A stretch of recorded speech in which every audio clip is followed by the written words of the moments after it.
Meus irmãos e minhas irmãs, muito boa noite. Hoje, quarta-feira, 11 de junho de 2025. O Senhor tem nos permitido estudar este semestre, já podemos dizer assim, vários sermões para aumentar o nosso repertório acerca desta arte da pregação que o Senhor escolheu como veículo de edificação do seu povo. Podemos aqui contar com a ajuda de vários contribuintes, dentre eles vários pregadores famosos com seus textos de oratória, de seus sermões, né? E hoje nós contamos com R.C. Sproul, sob o título A Doutrina da Imputação, do texto bíblico de Romanos 5, 12 a 19. Na última quarta-feira, se você teve a paciência de ouvir ou teve a alegria de participar conosco aqui, percebeu que a pregação de Ferguson acerca da história da igreja foi muito densa. Eu creio que o pregador é muito bom, Ferguson dispensa comentários, ele é um homem de estatura, mas eu acredito que o Sproul, e aqui nós vamos poder tirar a prova, ele consegue combinar uma pregação de um termo teológico útil à igreja e ao mesmo tempo de uma forma mais leve, por meio de um texto bíblico que vamos ler agora, que é Romanos 5, capítulo 5, verso 12 e 19, texto que trata um paralelo entre Adão e Cristo. Então vamos ler, eu vou repetir o livro de Romanos, no seu capítulo 5, verso 12 ao 19, um texto já conhecido, mas importante lê-lo. Portanto, assim como por um só homem entrou o pecado no mundo, e pelo pecado a morte, assim também a morte passou a todos os homens, porque todos pecaram.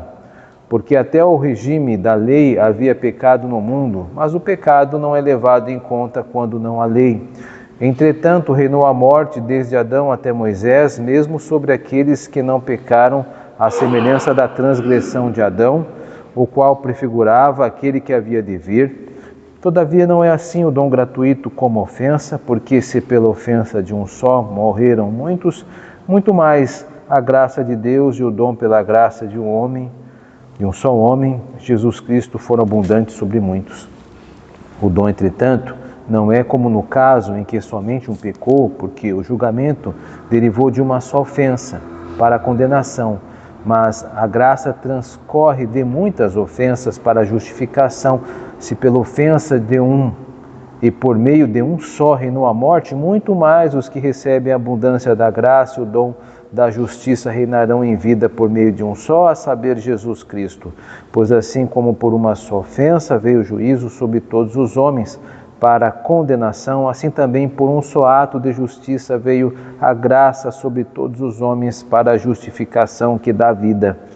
Porque, como pela desobediência de um só homem, muitos se tornaram pecadores, assim também por meio da obediência de um só, muitos se tornarão justos. Então aqui, por meio desse texto, dessa exposição, a R.C. Sproul intitula A Doutrina da Imputação. Vamos ver o que é isso.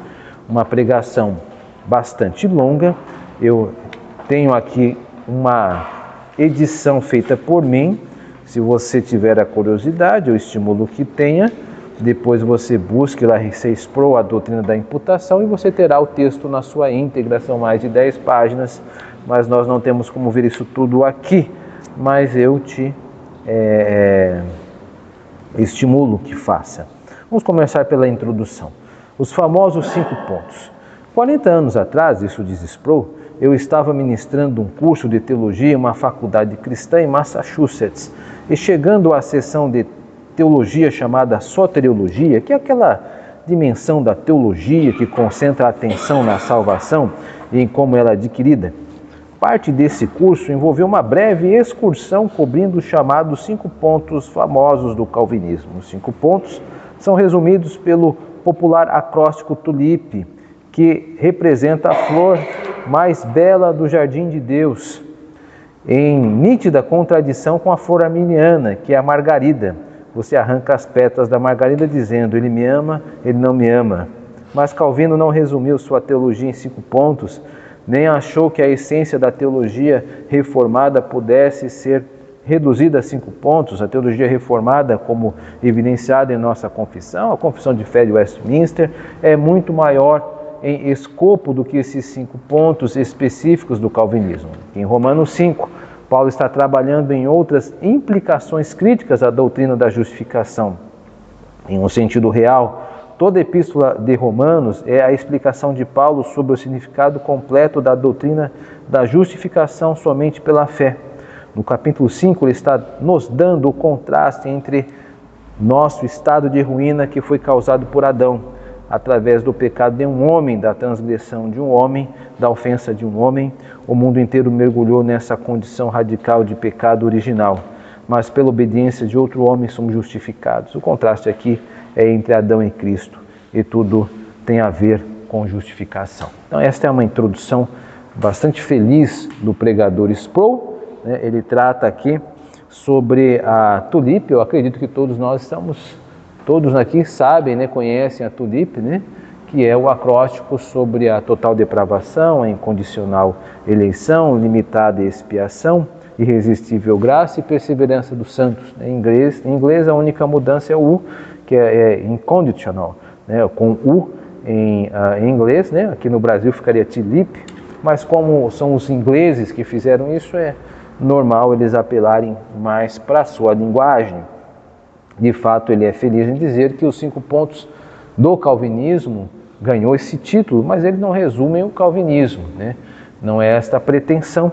Eu creio que ele pode até estabelecer isso, acho que ele até estabelece, eu não dei muita vazão a isso, mas ele diz certamente que isto abarca só a soteriologia, a doutrina da salvação, e a confissão de fé, na sua versão que nós adotamos, de 33 artigos, ela é muito, muito maior. Romanos fala muito mais do que justificação, mas o pregador ele tem todo o direito de, na sua exposição do texto, enfatizar um ponto ao qual ele vai expor. Então, se nós formos estritamente falando, pegarmos Romanos em toda a sua totalidade, nós vamos ver vários outros assuntos tão importantes quanto, por exemplo, capítulo 7 é um texto interessantíssimo sobre a questão da lei. Por exemplo, nós temos Romanos de 9 a 11 acerca do papel do Israel, diante da graça de Deus. No capítulo 12 em diante nós temos as aplicações morais. Então, o pregador aqui ele não cometeu nenhum tipo de abuso, ele simplesmente ressaltou um texto, um tema, que é de fato o assunto de Romanos, ficou muito famoso por causa do capítulo 1, verso 16, o meu justo viverá da fé, que foi o mote de Lutero, Então, Romanos é muito significativo e a justificação realmente é um tema importantíssimo. Então, ele deu essa introdução. Vamos avançar agora, que vai ser um sermão bastante denso, e ele vai fazer alguns parâmetros interessantíssimos. Eu dividi aqui nas sessões, na verdade as sessões são deles, eu só mudei a nomenclatura de números. 1. O reino do pecado e da morte. É interessante para mim, diz Sproul, que embora haja uma controvérsia contínua entre arminianos e calvinistas sobre a extensão do pecado original, uma coisa em que esses grupos concordam é que o pecado de Adão produziu um efeito ruinoso para toda a raça humana. Não há como evitar o impulso do que Paulo está ensinando em Romanos 5 sobre as consequências da queda de Adão e Eva. Note agora o que segue-se, por favor. Quando falamos do pecado original, não estamos falando do pecado original. Não estamos falando sobre o primeiro pecado. Em vez disso, o pecado original se refere ao resultado do primeiro pecado, a ruína e a corrupção visitadas por toda a raça humana. Estamos reconhecendo que nascemos no estado de pecado, como Davi declara: eis que fui gerado em iniquidade, em pecado me concebeu minha mãe. Nascemos pecadores desde o início. Muito sagaz, aqui uma salva de palmas para o Sproul. De uma maneira resumida, ele diz aquilo que às vezes se transforma para nós um tipo de trocadilho e confunde, pecado original. Temos a tendência de pensar no primeiro pecado, e de fato o fora.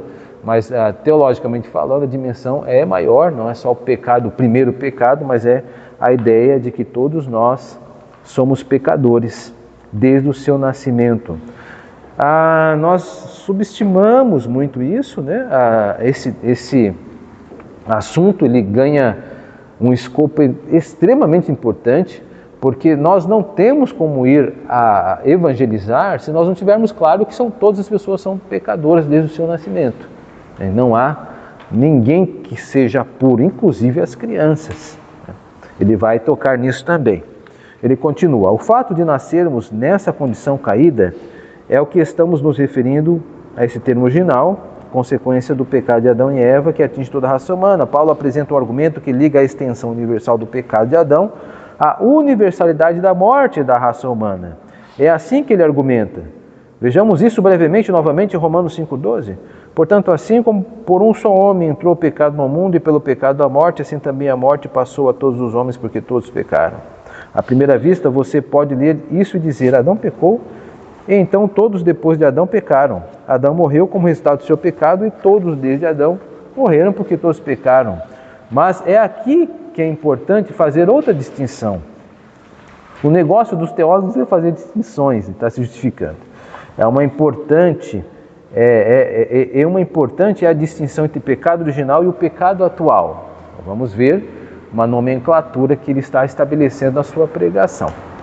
O pecado real ocorre quando realmente fazemos algo que transgride a lei de Deus. Analisamos isso brevemente da última vez, mas estamos olhando de uma perspectiva um pouco diferente desta vez. O pecado atual ocorre quando violo a lei de Deus, quando nasci em um estado de pecado original. Um bebê no berço, embora carregue o peso do pecado original, não carrega o peso da culpa do pecado atual, porque o pecado real requer uma consciência do certo e do errado e uma violação real da lei. A criança no berço não sabe nada sobre a lei de Deus. Você pode dizer: espera um minuto, além da lei publicada no Sinai, que é entregue por Moisés, ainda existe a lei que Deus planta no coração. E aquela lei que faz parte da lex naturalis, né, que é a lei da natureza, que aprendemos da própria natureza sem não correr dos 10 mandamentos. É verdade que Deus revela a sua lei de outras maneiras e lugares além dos 10 mandamentos. Mas ainda assim, para que o pecado esteja envolvido nisso, é preciso ter algum tipo de discernimento, algum tipo de compreensão consciente da proibição que estamos dizendo que a criança não tem. Até que uma pessoa atinja qualquer idade que possamos chamar de idade da responsabilidade, embora seja por natureza um pecador, ela ainda não cometeu um pecado real. Se for esse o caso, se houver um período de tempo entre o nascimento e a responsabilidade, antes que uma pessoa cometa um pecado real, por que as pessoas morrem? Como contabilizamos os bebês que morrem na infância? Uma vez que a morte é a punição pelo pecado e uma criança incapaz do pecado real, como é possível que a criança morra em seu berço? A única maneira que faz sentido é a maneira como Paulo argumenta aqui. A morte reinou de Adão e Moisés. Antes que houvesse qualquer lei no mundo, ainda havia pecado como resultado da imputação do pecado de Adão. Então, ele faz uma certa distinção. Se você tiver uma curiosidade maior de estudar esse assunto, a armatologia é o que você está procurando, que é antigamente na teologia sistemática, antigamente não há ainda teologias sistemáticas que tem a armatologia, que é a doutrina sobre pecado, ao qual Sproul está fazendo uma referência. Ele faz essa distinção do pecado real e pecado atual. Devo confessar que isso é um tanto quanto singular, mas o pensamento dele não está aqui saindo fora das normas e dos padrões, né? Ou seja, perigoso seria dizer que a criança, como ele vai visitar o assunto, não tivesse pecado algum. Aí ele estaria incorrendo em erro. Mas, até então, a criança é pecadora também por causa do pecado original. Ele está fazendo isso daqui porque é um movimento que advoga que as crianças, algumas teologias que vão dizer que a criança não pode pecar, que toda criança que morre, por exemplo, ela teria que ir para o céu, porque ela não teria pecado, mas mesmo que os católicos têm, né, a não ser aquelas que não foram batizadas, que vão aguardar um pouquinho, né, ter um purgatório infantil. Mas o caso é que ainda nos Estados Unidos há quem diga que toda criança vai para o céu quando morre, né? Sproul não está apoiando esse pensamento, ele está dizendo que as crianças são pecadoras, e mesmo estas podem ir para o inferno, que está em consonância com a nossa confissão de fé, quando diz que as crianças eleitas, elas vão são eleitas pelo Senhor e irão para o céu. Então nós não vamos entrar muito neste assunto, mas o que ele está fazendo é uma distinção entre pecado real e pecado original, ou seja, eu não posso confundir o meu pecado que eu cometo com o pecado original. São duas coisas diferentes, elas têm relação entre si, mas são coisas diferentes. Eu sempre serei um pecador enquanto estiver aqui, porque eu carrego o pecado original. Ele vai ser um pouco mais claro nesse segundo tópico, na segunda sessão do seu sermão, que diz assim: não pode pecar, não pode morrer. Ele continua: em um ponto desse estudo de Romanos, examinamos brevemente o tratamento de Agostinho sobre o pecado original. Eu vou repeti-lo como um pouco de enfeite agora. No debate de Agostinho com Pelágio, século V, Agostinho argumentou que, na criação, antes da queda, Adão tinha duas habilidades. Ele tinha o que Agostinho chamou de posse peccari, a possibilidade ou a capacidade de pecar. A palavra pecar significa pecar, tiramos a palavra impecável dele para nos referirmos a alguém sem nenhuma mancha ou defeito. Falamos de pecados, de pequenos pecados, usamos a palavra peccadillos, também proveniente da raiz latina peccare, que significa pecar, Agostinho disse que na criação, Adão e Eva foram feitos com a capacidade de pecar, a posse peccare, mas eles também tinham a capacidade de não pecar. Eles não caíram, eles não eram corruptos. Adão e Eva tinham um verdadeiro poder de resistir e não cair em pecado. Então eles também tinham a posse de não pecar, o poder ou capacidade de não pecar. Acho que aqui ficou claro, ou seja, eles podiam não pecar. É uma natureza que nós desconhecemos, porque nós viemos depois. Mas como ajuda esse pensamento, que nós visitamos outras vezes até mesmo aqui, de Gênesis 1:31, onde Deus disse que viu tudo que criou e disse que era bom. Então o homem era bom, Adão era bom. Não há nenhum problema em dizer isso, enquanto parte da criação, o bom que eu digo de 1:31, tá? É não bom qualitativamente igual a Deus, mas ele era bom porque Deus declarou que o era, em Gênesis 1:31. Então ele podia não pecar, podia resistir, ele não era corrupto. Nós somos corruptos. Ele vai continuar. Adão e Eva tinham essas habilidades gêmeas, a capacidade de pecar e a capacidade de não pecar, a capacidade de morrer e a capacidade de não morrer. Após a queda, o que estamos chegando no pecado original, a progênie de Adão perdeu a posse de não pecar, a capacidade de não pecar. Nós não podemos não pecar, nós sempre vamos pecar. Desde a queda, nenhum ser humano tem o poder dentro de si para viver uma vida perfeita. Ninguém pode viver sem pecar. Assim como ninguém pode viver sem morrer, que é um trocadilho linkando o pecado com a morte, a morte que carregamos. Agostinho disse que após a queda, a maldição da queda é que estamos agora em um estado de não posso do não pecar, Nós não é possível não pecarmos. Isso é difícil, porque é uma disputa, uma dupla negativa. Não é possível para nós não pecarmos. Da mesma forma temos o não posse do não morrer, a incapacidade de não morrer. Nós não podemos não morrer. O que Agostinho está explicando aqui é nossa humanidade básica. Quando você vai para o céu e tem sua glorificação completa, então você tem o não posso pecar, eu não posso morrer. Uma vez que você já morreu, você já partiu, está com Cristo, você não será capaz de pecar ou morrer.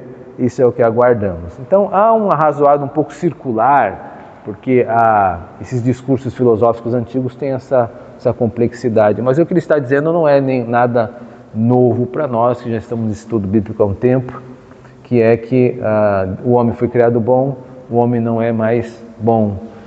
O homem, ele podia não pecar, Adão tinha a condição de não comer o fruto, mas ele comeu, o que para nós é um grande mistério. Então, da mesma maneira em que nós não conseguimos explicar negativamente o grande problema, como é que alguém que não podia pecar, e pecar ao mesmo tempo que ele pecou, ele cedeu à tentação. Nós cedemos porque nós somos corruptos, mas Adão tinha a chance de não ceder. É um mistério muito grande. E ele optou pela segunda via, infelizmente. Seção 3. Dê-me a imputação de Cristo ou dê-me a morte. É um tipo de título, né, que dá para essa sessão. Vimos a situação antes e depois da queda. Paulo está argumentando aqui que por causa do pecado de Adão, não apenas o pecado se torna universal, mas a morte também é universal. Por que isso acontece? Porque a culpa de Adão é contada e imputada a toda a raça humana. Estamos lidando incontestavelmente com a doutrina da imputação. Aqui nós chegamos ao título do sermão, tá? Bem no meio do sermão. Imputação em sua pior de todas as manifestações possíveis. A imputação de culpa de uma pessoa a todos aqueles que ele representa, o que nos leva à ruína de nosso estado atual como pecadores caídos e corruptos. Mas em contraste com isso está a imputação na melhor de todas as manifestações possíveis, a imputação da justiça de outra pessoa para nós. Não descarte isto como tecnicismo teológico, é a própria essência do Evangelho que a retidão de outra pessoa conta para você. Se você se livrar da imputação, então você não tem base para qualquer esperança quando estiver diante do tribunal de Deus. Ou você está diante do julgamento de Deus com sua justiça ou com a de outra pessoa. Se eu tiver que ficar diante de Deus com a minha justiça, que a Bíblia diz que não passa de trapos imundos, não tenho esperança. Tire a imputação da justiça de meu Salvador à minha conta e não há boas novas para o Evangelho. Estou sozinho. O que posso fazer? Trazer para a mesa não é suficiente para escapar da ira de um Deus santo. É por isso que digo isto. Dê-me a imputação de Cristo ou dê-me a morte. Estou feliz, orgulhoso e honrado por morrer naquela colina. Há uma expressão de Sproul mostrando que algumas pessoas rejeitam a ideia assim, do pecado original, dizendo, bom, quem pecou foi Adão, o que eu tenho a ver com isto? Bom, se essa pessoa pensa assim, ela não pode reivindicar a morte de Jesus Cristo para si, porque o mecanismo é o mesmo, de representatividade. Se nós não estávamos representados em Adão, que direito temos nós de reivindicar a justiça de Cristo, uma vez que nós não morremos na cruz especificamente, mas foi o Senhor?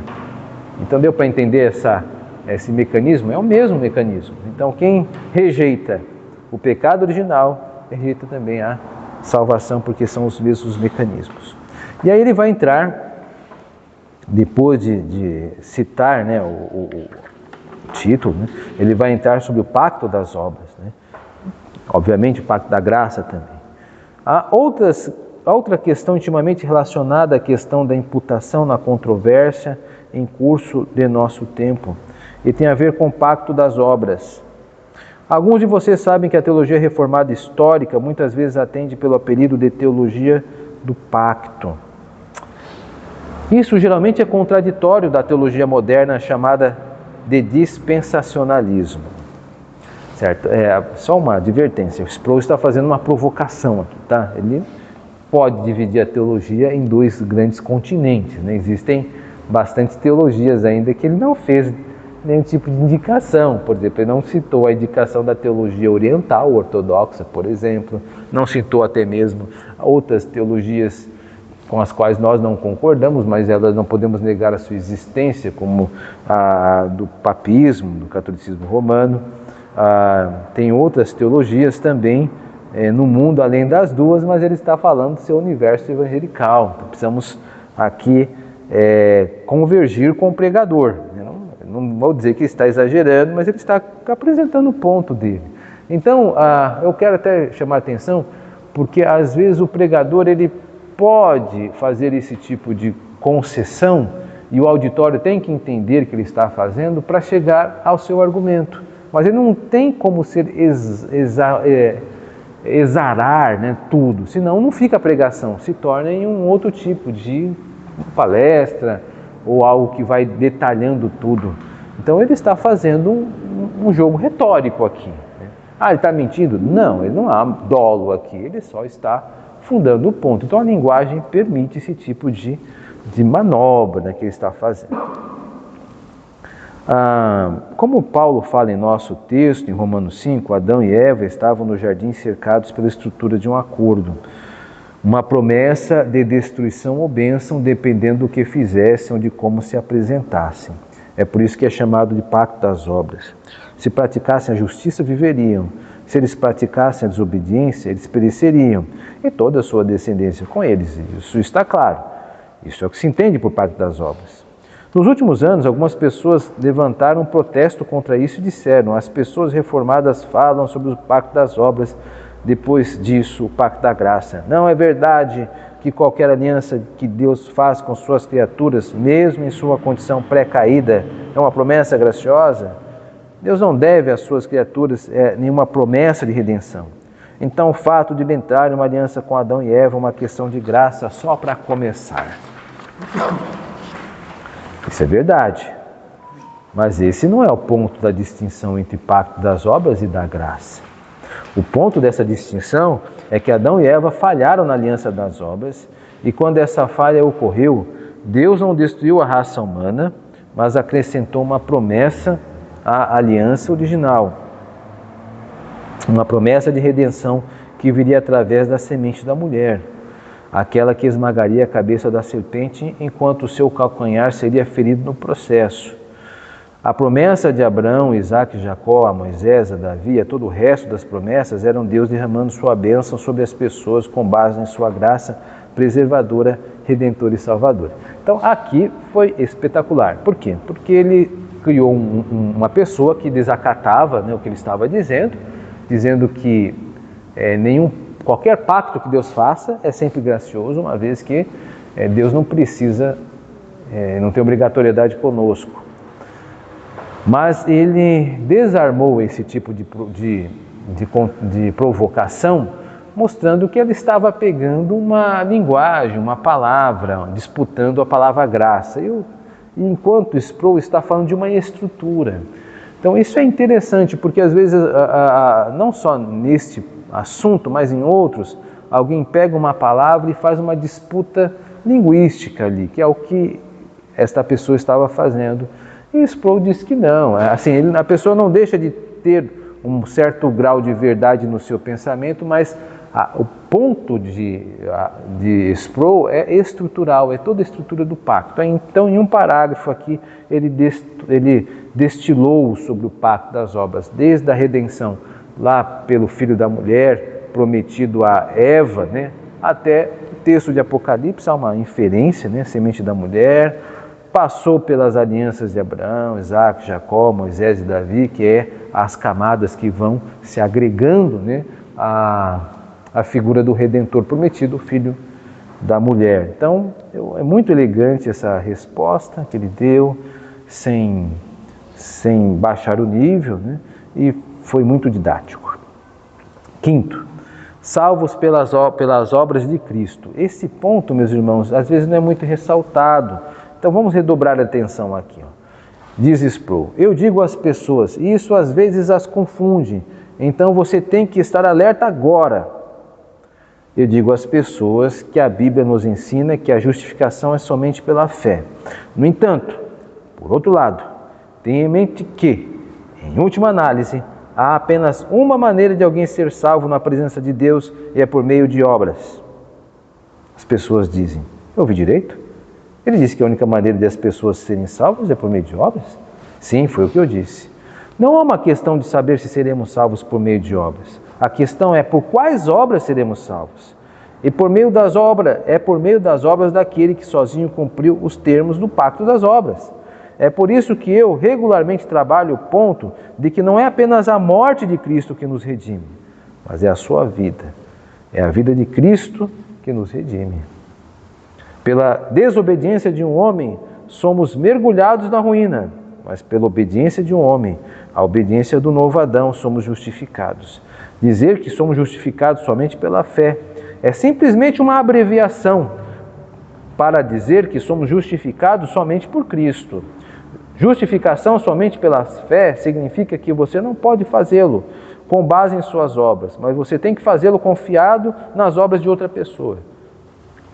Lutero chamou isso de justiça estranha, uma justiça que é extra nós, fora de nós. Nossas obras nunca nos salvarão, mas as obras de Cristo são perfeitas, e atendem a todos os requisitos do pacto das obras. O novo Adão chega à história para cumprir o que o Adão original falhou tão miseravelmente em fazer, pela ofensa de um homem. o mundo foi mergulhado em ruínas, mas pela obediência de outro homem somos justificados. Então, foi muito feliz essa expressão, porque nós podemos dizer, em certa medida, que somos salvos pelas obras, não pelas nossas, nós somos salvos pelas obras de Cristo. Então, por isso, somos salvos pela fé nas obras de Cristo, então isto é imputado em nós. Foi a obediência do Salvador que proporcionou a nossa morte, a nossa vida, né, por meio da sua, não só morte, mas obediência expiatória, né, conforme Sproul comenta. Então, um sermão muito bem equilibrado que Sproul faz, né, em todas as suas... Há outros momentos, eu recomendo, se você puder pegar e ler na íntegra, não perderá o seu tempo. É um sermão muito equilibrado, técnico, né, mas ao mesmo tempo não pesado. O do Ferguson, na última aula, é um pouco mais pesado, porque foi um sermão de 6 minutos. Né? Sproul pregou aqui um sermão de 40 minutos. Então, o tempo, ele pode ser senhor na gerência dos assuntos. No caso do Ferguson, eu senti na aula passada que foi muito denso. Aqui, com mais tempo, ele pôde trabalhar um pouco melhor e o auditório, e ele ganhou. Que Deus nos abençoe, que nós possamos também desfrutar dessas pérolas expostas aqui. Amém.